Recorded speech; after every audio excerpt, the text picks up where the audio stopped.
Hello and welcome to the latest episode of the White Pube podcast. My name is Gabrielle Della Puente and today's episode is a review of Prima Facie. It's going to go out on the 11th of September 2022, and just a content warning up top that there is discussion of rape, including like the emotional effect of rape. I don't go into any graphic detail, but it's there. Let's go. We leave the pictures and all the summer light from earlier in the day has been cemented into a heavy charcoal sky. The heatwave finally gave up today, thank God, and now a storm is coming in. I'm okay. Relieved, maybe? I'm feeling happy but quiet. Glad to be outside even in this suddenly tense air. I keep thinking to myself, I'm a critic. I should be saying clever things to honour the artwork I've just seen that made me feel this way. But the quietness is like cultural shell shock, and I revel in it, waiting for thoughts and feelings to cement themselves with the same heaviness and relief as the sky. I have gone to see the National Theatre live recording of the 2022 production of Prima Facie with my boyfriend's mum. On the car ride home, she looks out at the road ahead and says that Jodie Comer is the actress of her generation. I nod. It feels obvious to us both. It feels true. We drive alongside the blue and orange of the Albert Docks and climb up the hill that is Liverpool. She runs a quick, honest errand while I wait in the car, still spinning. When she drops me home, I think that I will open a Word document and make notes for a review to get the spinning to stop. But I have to reheat my dinner and then do the washing up, feed the cat, reply to some messages, and carry on with the normal, continuous life that happens outside of art. I remain quiet. 2 weeks will pass before I sit down to write anything, because for 2 weeks I have no idea what to tell people other than the fact that Jodie Comer is the actress of her generation, obviously. I look at this review and at the first 2 paragraphs I've written so far. No, I never say the cinema. That was a lie. Nobody I know here in Liverpool says the cinema. Everyone calls the place you see films the pictures. I know that plenty of non-posh people across the country say cinema, but in my ears, it is posh. 2 long 3 syllables. I hate that optional ma sound at the end of it. Cinema. It slopes somewhere embarrassing, formal, even royal. It's mama instead of yama, and for that reason, I cannot stand it. I never say cannot either. Only can't. And my ma told me off growing up for saying me instead of my, so that should be me ma told me off instead. Pass me jacket. Can I have me dinner now? The word processor I'm typing this on is underlining everything scouse to spite me. I wrote the pictures in the opening line to this review, knowing full well that my primarily London-based, largely international audience might need the clarification later on in the paragraph.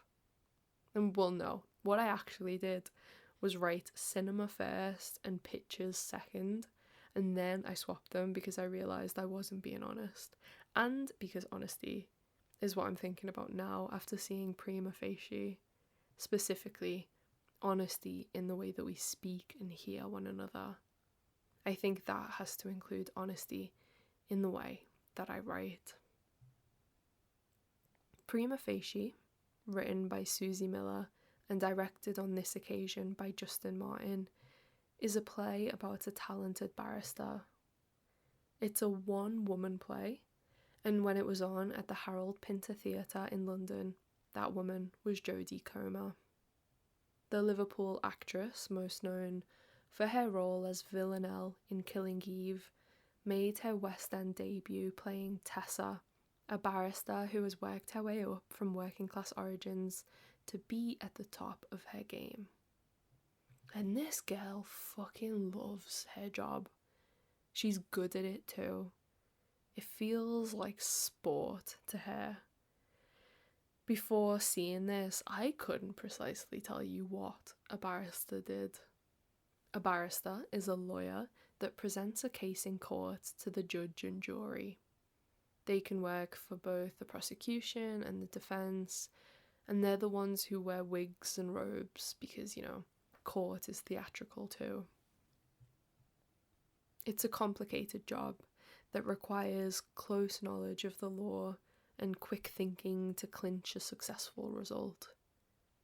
A successful result is based on what the client wants.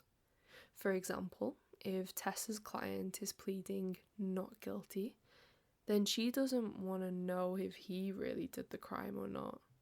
It's her job to present his case and get him off. That's that. There's a scene where she tells her mum, "I won a case today." And her mum says, "You got more criminals out on our streets then, did you?" Unimpressed and even ashamed. Tessa monologues that it's not her job to prove the truth of the matter. She's not a detective. A barrister simply needs to present just enough evidence, ask questions in just the right way, or uncover just enough doubt so that they are able to establish a legal truth that sways the jury in a way that wins the case. It's kind of fucked up. Yeah, it's kind of fucked up. And I should already know this, but hearing the process of the law laid out in these terms was jarring. I assumed that courts work their way towards truth, honesty, reality, but they're not. Because there's what really happened, and then there's the situation a barrister is able to present to the court. There's the way a barrister is able to point out something doubtful and unravel a case from there. It's a spin job. It's storytelling. It's theatre. And at the beginning of the play, this blariness is the opposite of an issue. It's a challenge more than anything, a fun problem to solve, a game to win. Tessa's character has made peace with the moral side of things. She believes that if a few people get off, then it's because the job was not done well enough by the prosecutor and the police. Nothing to do with her. And anyway, she's busy getting constant praise at work. She's getting offers, opportunities. She's winning all of her cases all of the time. She's too busy feeling good. That is, until the world flips upside down, slows down, and then just completely stops. Tessa gets off with another barrister in the office. He's well-to-do. Dad's in the Queen's Council. It's a giddy night. They end up going on a proper date and things are going well. Dinner and drinks and sex. But then vomiting. Drunk? Was it the food? Drugged? What? This man carries her weak body away from the toilet she's been vomiting into, and then he rapes her in her own bed. When he finally falls asleep, she gets up and showers. Out of her body and mind, she cleans the living room. He's sleeping soundly and she's freaking out.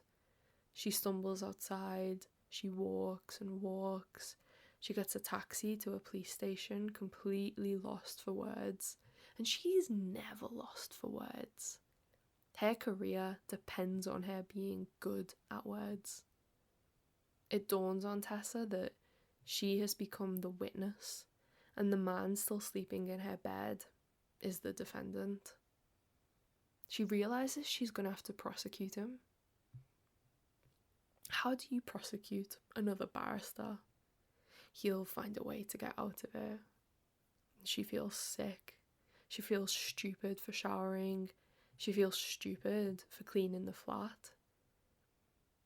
Tessa makes a statement to the police and worries about what it is she's supposed to say, knowing her statement and her state of being are evidence that will later be used in court. Evidence that might be used against her if she doesn't play her cards right. She's never been on this side of the game, and now she's here. She's not sure she's any good at it. And I mean, she shouldn't need to be. She's just been raped. Most women aren't versed in the legal system that Tessa happens to know so well. Most rapists aren't this versed in the legal system as well. And isn't the legal system supposed to be a thing that protects us? But then she knows court cases are not about what really happened. They're about framing a legal truth and presenting it to a jury. And if the evidence is gone, well, it's gone. If the evidence is gone, then that leaves a blurry, hollow space that can be filled with reasonable doubt. She knows people from the restaurant will be able to testify that she looked happy on their date because she was happy. If she didn't do enough to prove she didn't want to have sex, then it's just her word against his. And who's she anyway? She's the working class nobody who's desperate for a career, and he's the powerful man from a powerful family who has everything to lose. Ugh, God, I felt sick watching all of this play out. I should have known what was coming and braced for the whiplash. The tears were stiff in my eyes, and I knew that if I had watched this on my own and not in the pictures alongside the general public, I would have been a mess. I would have been loud. The writing, Coma's performance, the way I forgot that this was theatre, and not even live theatre, but a recorded version flattened onto a screen. I felt like she was Tessa, like she had really been hurt. Like the problem was so big that none of us could solve or survive it. And that's why I left that night with nothing to say. My sense of reality had changed on a granular level, having seen the racket of our legal system from this expert perspective. I was quietly processing this new, old, more real world where justice does not exist, where danger is simply allowed to be dangerous, where the people who are supposed to know the answers don't have them anymore, and the hero is looking directly at me and telling me to run. I knew it was bad, but I only knew it was bad. I hadn't felt it. The friends I know who have been raped never took it to the police or the courts because they didn't have any faith, any energy. The homepage for Prima Facie's website is full of statistics that reflect that, and this is a quote. In the 9 months to September 2021, there were 170,973 recorded sexual offences. Of these, 37% were rapes. Nearly 33% of rape victims withdraw their complaint in the first 3 months of it being recorded. In the first 9 months of 2021, the average time between offence and court hearing is 1,020 days, or over 2.5 years. And after that, only 1.3% of rapes are prosecuted. 1.3. And think of all the sexual offences that aren't reported. It's one thing to read statistics, another to live them, and something else peripheral and burning to witness this very real information stretched over art, like some small, broken, a lone little thing protecting itself in a fetal position. It was the barrister's perspective that gutted me. It was the cold education that left me stunned. But other critics have covered that. This is context for everybody who hasn't gone through it. What I really want to write about is the writing, or rather the performance of the script.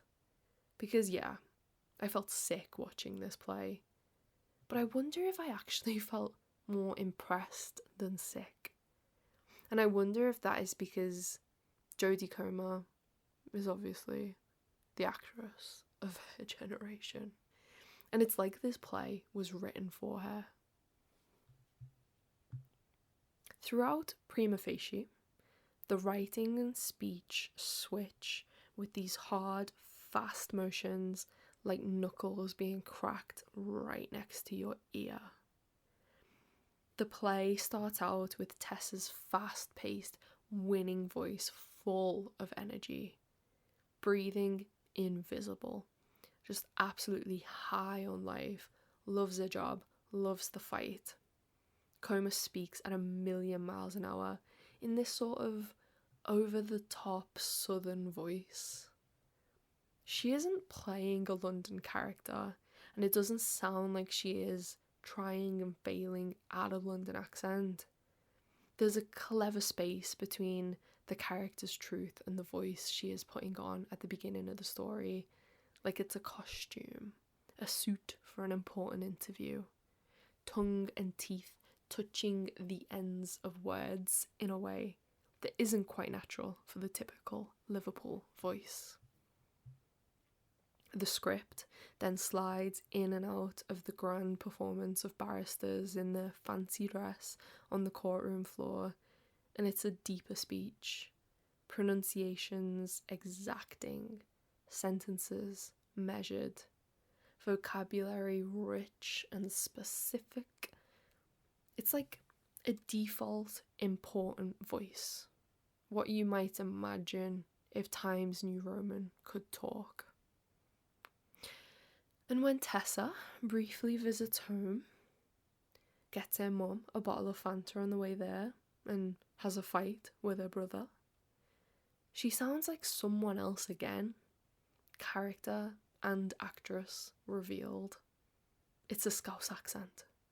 Casual, ends of words are gone, no longer needed. She has my favourite type of Liverpudlian accent, where the D's aren't sharp, but dull, and soft, like humming. And the other consonants are pressed together so that her voice is smooth and optimistic and high-pitched. Sort of girly, up and down and singing. She does the other Scouse thing I love as well, where she talks fast when she begins the sentence, and then slows down at the end of it. It's as though she is constantly in a state of telling herself and everyone around her to calm down. She'll sort it out. She's got this. She knows best. So, when Tessa is at work, she uses that brushed up faux southern English accent. When Tessa is at home, and when Tessa is being raped, when she is in pieces at the police station, dealing with the fallout or seeking comfort in her mum, she speaks in her real voice as a Scouser. It's so interesting to me. A lot of people associate Jodie Comer with accents because she cycles through them with ease as Villanelle. It's gotten to the point where there are endless YouTube compilations of Comer doing different accents across her acting portfolio, and she's always asked about them in interviews. People are so impressed with her skill, and I agree, it's an impressive skill. But in other scripts, it can come off as like a bit of a party trick now, given her profile. Another accent to conquer.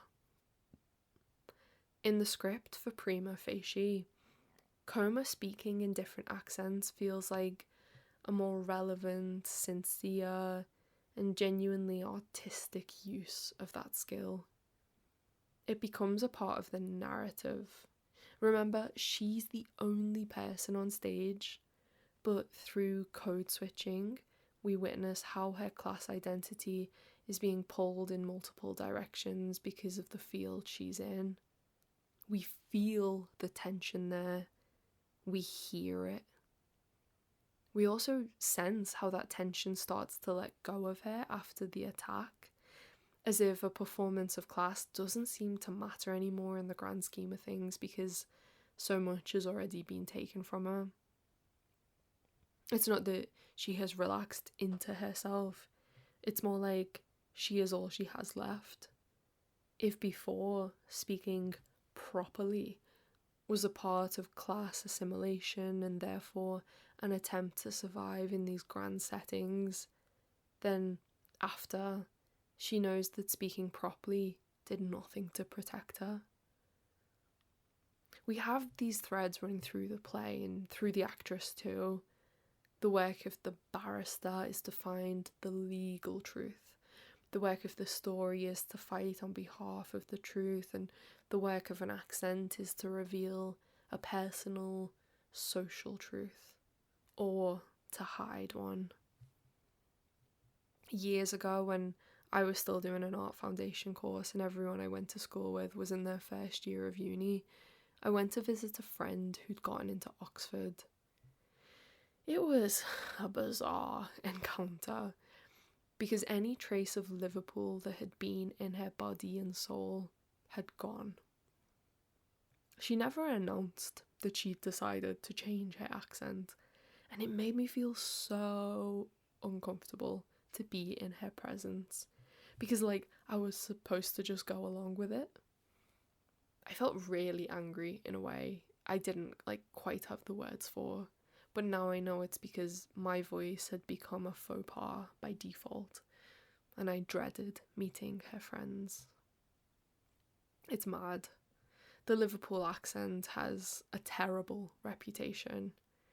It continues to signal low intelligence, low class, and criminal affiliations to people outside of this city, and to some within it. Because the people who produce media in this country are fucking idiot Tories who have decided the way someone speaks gives them value, when it really shouldn't. According to our English cultural imaginary, there's a right way to speak and there's a wrong one, because there's a right way to behave, a way that indicates respectability, aspiration, goodness, and a well-read academic mind. It's all a farce, of course. Not that I ever say farce in real life, but you get the point. You don't hear many Scouse accents in popular culture, and when they are there, the writing usually upholds all of this old-fashioned stigma, which is just so boring to me. It's like, how is this still a thing? So I really loved the way Jodie Comer was allowed to perform this character. The use of accents in Prima Facie made the subject more vulnerable when we needed to see that in her. It pushed the theme of honesty to the front of the stage, as she would speak up and mask her voice, but then drop the act in an instant and talk normally again. These accents filled the stage when there was only one person on there. It gave Tessa's characterization huge range, and it helped the final act land when we needed to snap out of the fiction and face reality. What I will say about the Scouse accent is that it has such a good capacity for harshness, scraping quickly across sounds to be straightforward, like there's no time to mess about or dress these things up. The play uses that to lay down its themes, and it works. I felt the performance vibrate through me.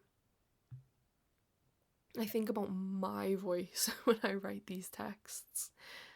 I wonder if this written voice is my most honest presentation because I have time to think and edit everything until the words look how I want them to. Or is this dishonest because I never speak this well, this completely in person? I think about it when I record these texts for the podcast and for YouTube too. Sometimes a few minutes in, I'll follow the lead of my writing and find myself speaking in a formal way that I wouldn't use with friends. I stop. I imagine one of my cousins is sitting next to me, and then I press record again. Jodie Comer brought the story very close to home. Liverpool actress, Liverpool audience, Liverpool pictures. Susie Miller is an Australian playwright, and the play premiered there with a different cast and crew. But I don't know Australian accents well enough, so I don't think I could have felt the same depth when it came to class and vulnerability in those original performances. Next year, the show is going to Broadway, and Coma is going with it. I wonder if American audiences might miss out in the same way. I wonder if her skills will translate, and I wonder if this constructed class position of Liverpudlians is felt outside the country. Jodie Comer is the actress of her generation, and that feels obvious to me. I hope more people see this play, or the recording of it, so that it becomes obvious to them too. Thank you for listening. If you have reached the end of this episode or text, please go and comment a rose emoji on the Instagram post or on Twitter. And I've chosen a rose because, you know, like in the olden days at the end of a play, like the audience would throw roses onto the stage. That's what we're going to do, but it's on the internet. We're going to throw roses at Jodie Comer. Don't tag her. Or tag her? Tag Jodie Comer? Is that what I'm asking you to do? Tag Jodie Comer and put a rose. We'll just give her roses. Okay, that's cute. Thank you for listening, and I will see you on the next episode of the podcast. Bye-bye.